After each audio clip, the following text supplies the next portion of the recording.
اچھا بھائی جلدی سے ان کا جو اصل سوال تو رہ گیا وضو کا طریقہ. یہ وضو کا طریقہ سن لیں ذرا ایک دفعہ. وضو تو سب کو ہی کرنا آتا ہے, لیکن جو صحیح پراپر سنت طریقہ ہے نا اس سے لوگ وضو نہیں کرتے. نماز کا طریقہ تو بڑا لمبا ہے, اب وہ تو پوری کر کے دکھانا پڑے گا نا, تو وہ پھر کسی اور وقت انشاءاللہ. وضو میں جو ہے نا لوگ کیا کرتے ہیں, بہت زیادہ ہو گیا ہے, چھوٹے بچوں کا اور بڑوں کا لحاظ یعنی تھوک اور ناک وغیرہ کپڑوں میں بدن پہ لگ جائے تو پاک ہوتے ہیں, نہ پاک ہوتے ہیں. اگر نماز پڑھنے بلی اگر پاؤں چاٹنا شروع کر دے تو پاک رہے گا, بلی کا جھوٹا پاک ہے. تو کیا ہوا, وضو کا جو طریقہ ہے نا لوگ کیا کرتے ہیں عجیب, نارملی تو سب صحیح کر رہے ہوتے ہیں لیکن جو صحیح سنت طریقہ اس کو فالو نہیں کرتے. طریقہ یہ ہے کہ آپ نے ہاتھ دھونے کے بعد بائیں ہاتھ سے نلکا کھولا, سیدھے ہاتھ میں کیا لیا, پانی لے کے نلکے کو فوراً کیا کر دیا, چلو میں پانی لے کے. لوگ سمجھتے ہیں نلکا کھولنا تو سنت ہے, بند کرنا سنت. ارے بولو نا یار, نہیں ہے. تو کلی تو سیدھے ہاتھ سے کرنی ہے نا, تو الٹے ہاتھ سے آپ کیا کر دیں گے, نلکا بند. کیونکہ نبی صلی اللہ علیہ وسلم جب لوٹے سے پانی نکالتے تھے تو چلو میں پانی لے کے لوٹے کو سیدھا کر دیتے تھے. یہ نہیں کرتے تھے کہ لوٹے سے لوٹا اسی کیفیت میں اور پانی بہتا چلا جا رہا ہے. تو آپ نے نلکے کو لیفٹ ہاتھ سے کھولا اور چلو میں پانی لیا اور فوراً نلکے کو کیا کر دیا, بہت زور سے بھی بند نہ کریں, اس کا واشر خراب ہو جاتا ہے, بس آرام سے بند کر دیا. کیونکہ وہمی ہوں گے نا, وہ یوں کر کے کرتے رہیں گے, نلکے توڑ دیتے ہیں کہ بھئی ایک قطرہ بھی ضائع ہو گیا تو قیامت کے دن کہیں جہنم میں نہ پھینک دیں ہمیں, اس لیے پورے کوئی نمی بھی نہ آئے, تو تھوڑا سا بند کر دیں, ایک آدھ قطرہ ٹپکنے سے کچھ نہیں ہوتا. یہ لیا آپ نے, منہ میں کلی کی, مسواک کی, مسواک نہیں ہے تو انگلی سے دانت صاف کیے, غرارہ بھی کیا اگر روزہ نہیں ہے, ٹھیک ہے. پھر نلکا کھولا, پھر بند کیا, پھر کلی, اس طرح. پھر نلکا کھول کے دائیں ہاتھ میں پانی لیا, ناک میں نرم حصے تک پانی پہنچا کے اچھی طرح ناک کو صاف. اور نلکا پہلے وہ ویسے ہی بند ہو چکا ہے, اب ناک کو اچھی طرح صاف کریں سامنے والے کا خیال کر کے. آئی بات سمجھ, سامنے تو یہ نہیں ہوتا, وہ ہوتا ہے سامنے, اس کا زیادہ خیال کرنا پڑتا ہے کیونکہ بس زیادہ تفصیل میں نہیں جاتا ہوں. تو چھوٹی انگلی سے اچھی طرح ناک کو صاف کیا, اس کی رطوبتیں نکالی, ٹھیک ہے.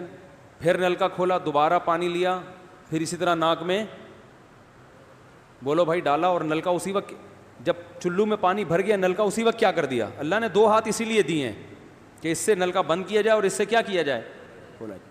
تو پھر یوں کیا, پھر 3 دفعہ, 6 چلو پانی خرچ ہوا نا, چلو اس کو کہتے ہیں, 6 چلو پانی خرچ ہو گیا. پھر آپ نے کیا کیا, نلکا کھولا لیفٹ ہاتھ سے. جو اصل طریقہ ہے وہ تو یہ ہے, سیدھے ہاتھ میں پانی لے کے نلکا بند کیا اور سیدھے ہاتھ سے پانی پیشانی پہ ڈال کے دونوں ہاتھوں سے پھیلا لیا. 3 دفعہ اس طرح کیا. اس پہ عمل نہیں ہوتا تو پھر اتنا کر لو کہ دونوں ہاتھوں پہ کیا لے لو, نلکا کھول کے پانی لے کے پیشانی پہ ڈالو اور فوراً نلکا کیا کر دو, بند کر دو, اور پھر ہاتھوں سے اچھی طرح اس کو ملو. سمجھ میں نہیں آ رہی بات؟ تو یہ عمل کتنی دفعہ کیا, نلکا ہر دفعہ میں بند ہو رہا ہے. ہمارے یہاں جس ٹائم پہ نلکا کھلتا ہے تو جب تک وضو مکمل نہیں ہو جاتا بند ہونے کا نام نہیں لیتا. 3 دفعہ آپ نے منہ اچھی طرح دھو لیا. داڑھی ہے تو اس میں کیا کر لیا, بڑی داڑھی ہے, میری داڑھی ایسی, میں تو چلو سے پوری داڑھی دھو لیتا ہوں, چھوٹی سی داڑھی ہے, تو داڑھی میں خلال کر لیا آپ نے. اس کے بعد آپ نے بازو کیسے دھونے ہیں, بازو دھونے کا بھی یہ طریقہ ہے. لیفٹ ہاتھ سے چلو میں پانی لیا, جب سیدھے ہاتھ میں پانی آئے گا تو یوں کیا. قرآن میں کیا ہے کہ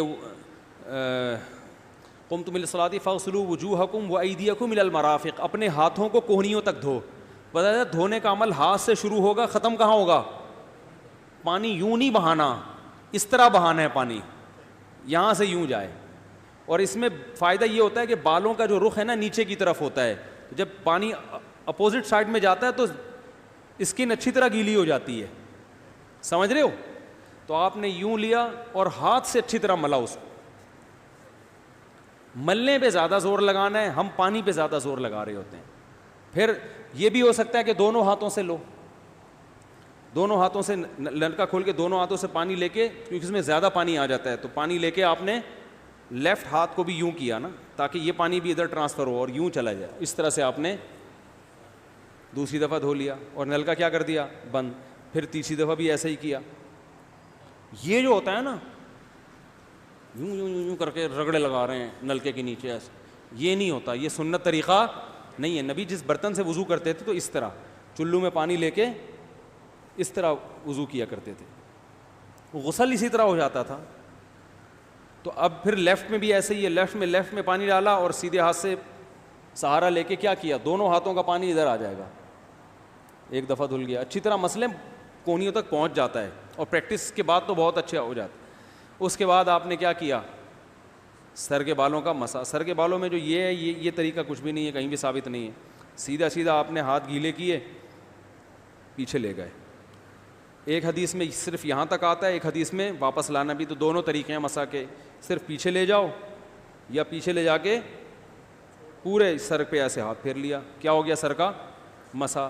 پھر انگلیوں کا, وہ کانوں کا, الاذنان من الراس, حدیث میں آتا ہے کان کس میں سے ہیں, سر میں سے. کیا مطلب, اس کے لیے نیا پانی لینے کی ضرورت نہیں ہے.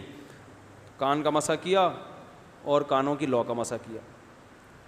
گردن کا مسا بہت اختلاف ہے اس میں. احناف کے ہاں سنت, احناف بھی نہیں کہتے, افضل ہے, بہتر ہے.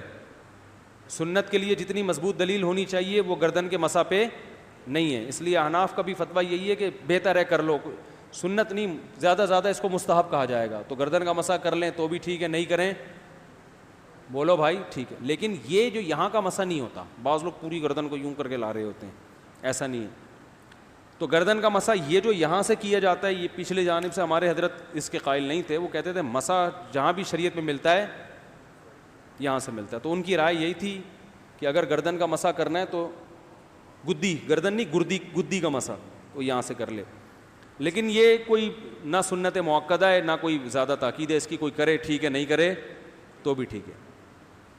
تو اس کے بعد اس لیے کہ بہت سے لوگ اس کے قائل نہیں ہیں تو ان سے بحث نہ کریں, ٹھیک ہے نا. بہت سے لوگ نہیں کرتے گردن کا مسا, بہت سے علماء فقہا اس کے قائل نہیں ہیں. اس کے بعد آپ نے پاؤں دھونا ہے. تو پاؤں میں بھی یہ کہ قرآن نے کیا کہا کہ الی الکعبین, انگلیوں سے شروع ہوگا اور ٹخنوں تک پانی جائے گا. تو انگلیاں رکھیں نلکے کے نیچے اور لیفٹ ہاتھ سے اس کو اچھی طرح کیا کریں, دھوئیں اور انگلیوں کا خلال بھی کریں. بہت چند سیکنڈ میں ہو جاتا ہے یہ کام. اور پھر نلکا بند کر دیں. پھر دوسرا پاؤں سیدھے ہاتھ سے نلکا کھولا, سیدھا ہاتھ نلکے پہ رکھیں اور الٹے ہاتھ سے پاؤں دھوتے رہیں. جیسے ہی دھل جائے تو میرا خیال ہے ایک مگا پانی بمشکل استعمال ہوتا ہے, ایک مگا جو ہوتا ہے نا نہانے والا. لیکن آج اگر جو لوگ وضو کر رہے ہیں نا, ان کا پانی اگر آپ دیکھ لو تو بالٹیوں کی بالٹیاں خرچ کر رہے ہوتے ہیں. اور معذرت کے ساتھ کم بختوں کا وضو پھر بھی نہیں ہوتا, پھر بھی ان کو شک ہوتا ہے کہیں کوئی جگہ خشک نہ رہ گئی ہو. تو وہمی نہ بنے, اس طریقے سے وضو کریں, یہ سنت طریقہ ہے.